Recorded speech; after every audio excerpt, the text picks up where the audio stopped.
been a busy week, hasn't it, Mikey? Sure has. So last week on the security briefing, you were discussing Mr. Trump's interest in Kyiv handing over some of its rare earth minerals to do some sort of deal in return for US military support.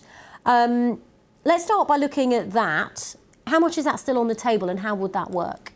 Well, Regina, I think last week we had minimal information. The information was starting to come out about Zelensky talking to Trump on a deal about critical minerals inside Ukraine. If we can go slide, please.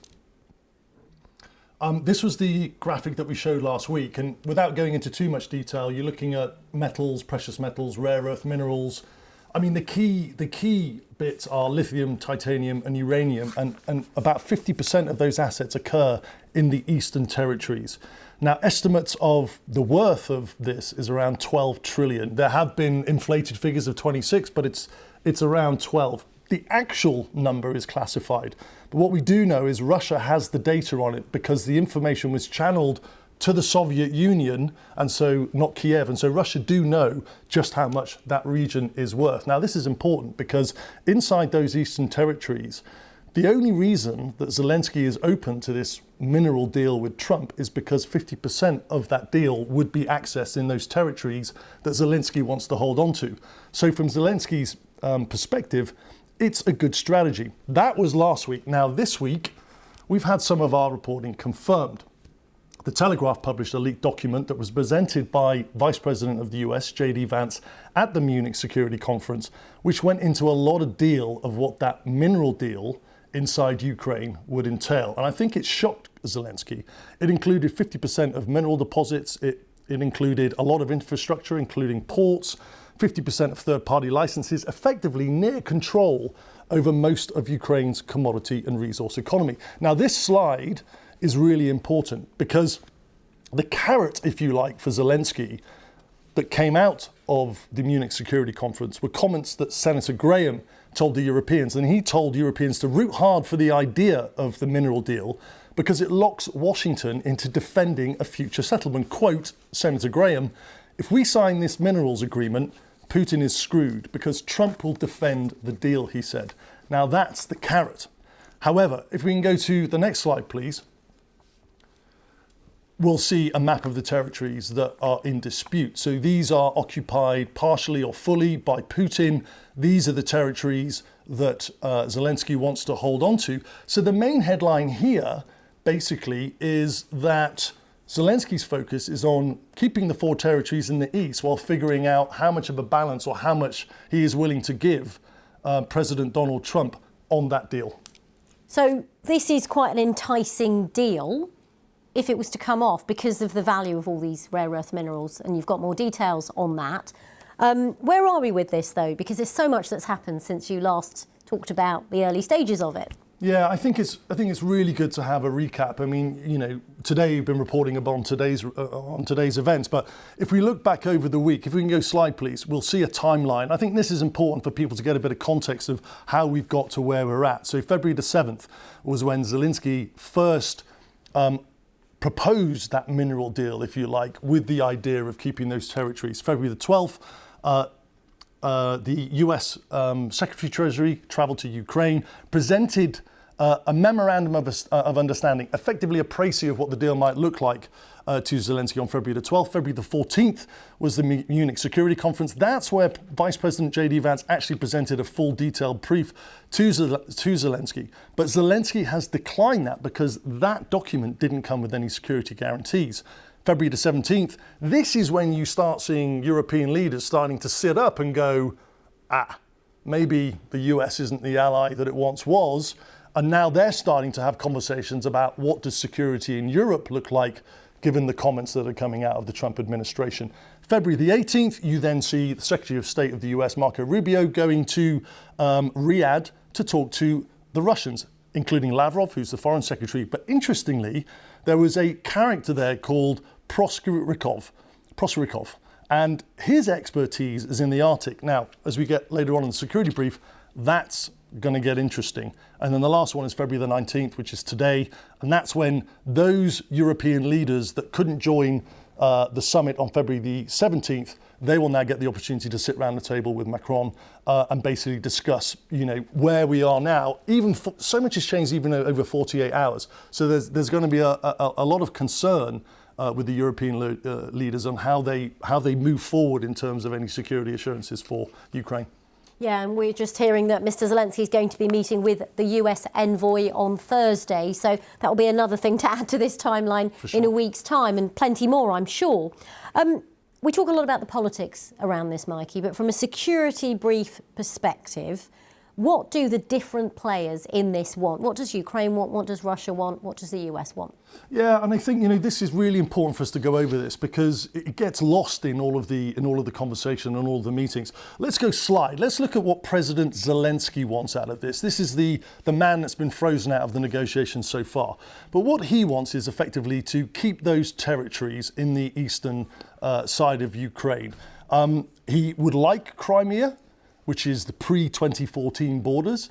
But there's no way he's going to get Crimea. There's no way that Putin will bend to Crimea. And the simple reason for that, in my experience, is that on Crimea are Russian naval bases, Russian air bases, which give them air power security over the Black Sea and gives the naval assets access to the Mediterranean. So Crimea is out. Security guarantees. Zelensky knows that he has no path or accession to NATO while Trump is in office. And that's key, while Trump is in office. However, the question of security assurances that Europe can offer Zelensky as a compromise will be interesting. Will European leaders be taken into account that technically Trump has 4 years in office? That will be key to any European security strategy moving beyond the 4-year point. And then both Zelensky and the UK PM have basically indicated that any Ukrainian security assurances need the US as a backstop. And then finally, there's justice for war crimes. And I think Zelensky, this is not going to be on the table in reality, but I think Zelensky needs to talk to war crimes because, for example, the Bucha massacre that occurred in 2021, where Russian soldiers were accused of massacring Ukrainians. So I think he has to talk to that. Now, if you were to ask what do Europe want, most likely Europe will support Zelensky as far as they can.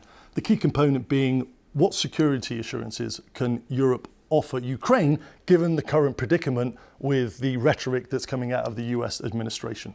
The Lithuanian president today, for example, has come out and said real security guarantees need to be offered by Europe. Europe need to start making some decisions on security.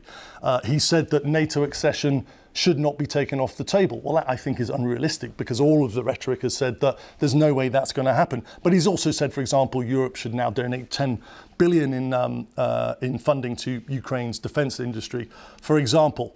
So then we go to Putin's demands. Slide. Putin wants to keep those territories that we were speaking about in the east.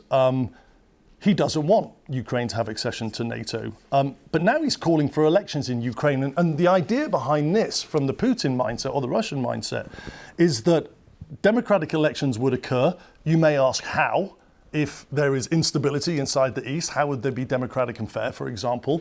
But elections occur, and then whoever is democratically elected inside Ukraine then signs the new deal. Putin wants to lift sanctions, and then broader deals with the US, which could involve economic prosperity and so on and so forth.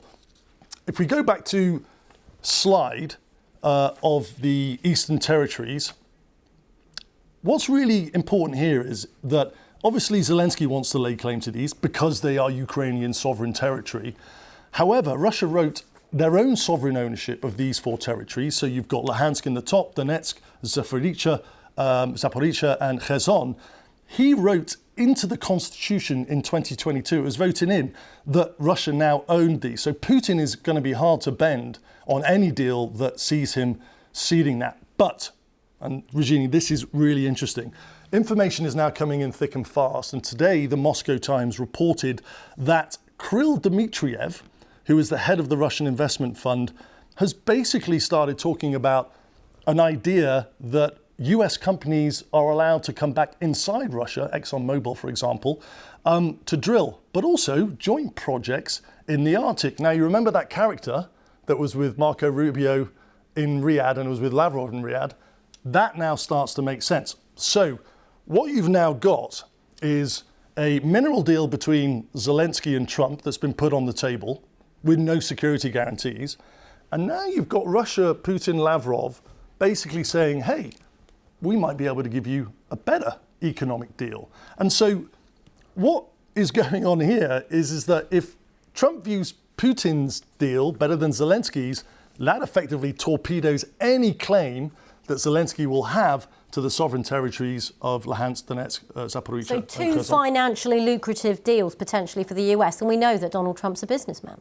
Right, and Putin knows that as well. So if he can offer a more lucrative deal, then, hopefully he's going to take that. And then by taking that, it takes Trump out of the awkward position of basically having to push back on Putin for those four territories. Now, there are some caveats to that in terms of at the forefront of any oil company or CEO going into Russia is going to be who will be in power in the US in 4 years' time. Is that deal going to be ripped up? And the other thing as well that I think is important to mention is that accessing these minerals is not just tricky, it's really, really difficult. It requires a lot of technology, a lot of infrastructure that the US have that Russia is struggling with, and it takes time. So that will also be on the forefront of the minds of oil companies. But Putin is also demanding security assurances, and this is really interesting, Regina, as well. There was a draft agreement or a draft proposal offered by Russia, Putin, to Biden in December 2021.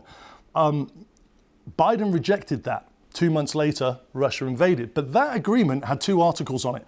Article 4, which was, slide please, yeah, thank you, not deploy military forces in Europe in addition to the forces stationed as of the 27th of May 1997.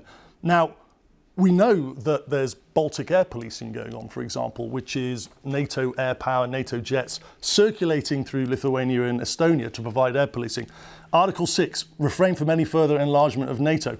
Well, that's already been breached because Sweden and Finland, because of Putin's actions, have already occurred. So, again, the draft agreement that was presented to Biden in 2021 isn't necessarily what's on the table now, but it gives you an insight into what Putin is thinking, what Lavrov is thinking. Well, indeed, and of course, when you look at Article 6 there on your slide that we just showed, we know that Sir Keir Starmer, for example, has said there should be a pathway for Ukraine to join NATO.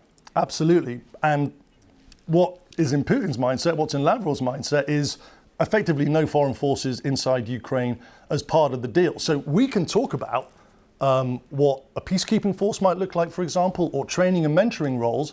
But if part of the deal is that there are no foreign forces, there's no expansion of NATO, there's no extra deployments allowed inside Europe, importantly inside Ukraine, then how does that peacekeeping idea work? So I guess we come back to, what does Trump want? And I think the really interesting bit here, Regina, is that all of the demands that has come from Trump hasn't been on Putin, which you'd expect in a normal negotiation. It's been on Zelensky. It's been on 50% of his economic resources and his commodities. It's been telling Zelensky that he has no accession to NATO.